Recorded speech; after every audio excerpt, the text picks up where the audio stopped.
আরবের সেই পাহলোয়ান যে কখনো কারো কাছে হার মানেনি। কি ঘটেছিল যখন সে হজরত মোহাম্মদ সাল্লাল্লাহু আলাইহি ওয়াসাল্লামকে কুস্তি লড়ার চ্যালেঞ্জ দেয়? মক্কার রুকানা বিন আবিয়াজিদের শক্তি সারা আরবে পরিচিত ছিল।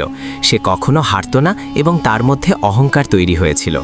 অন্যদিকে হজরত মোহাম্মদ সাল্লাল্লাহু আলাইহি ওয়াসাল্লাম মানুষকে আল্লাহর বার্তা, ন্যায় ও মানবতার শিক্ষা দিচ্ছিলেন।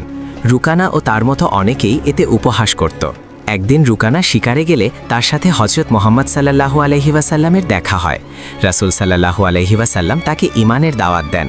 রুকানা উপহাস করে বলে, আপনি যদি সত্যিই নবী হন তবে আমার সাথে কুস্তি লড়ুন। আপনি যদি আমাকে ফেলে দিতে পারেন তবে আমি বিষয়টি ভেবে দেখব।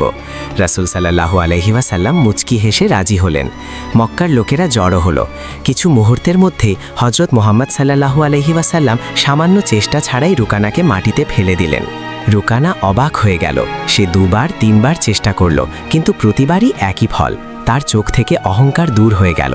সে ভাবল, এই ব্যক্তির শক্তি মানুষের হতে পারে না, এ তো রুহানি, ঐশ্বরিক। কিছু সময় পর রুকানা আল্লাহর সাহায্য ও সত্যের ক্ষমতা অনুভব করল এবং মুসলমান হয়ে গেল। যদি নবীকে ভালোবাসেন তাহলে অবশ্যই কমেন্ট বক্সে আই লাভ মোহাম্মদ লিখে যাবেন। আর এই সুন্দর ছবিটাকে যদি ভালোবাসেন তাহলে চ্যানেলটাকে সাবস্ক্রাইব করতে ভুলবেন না।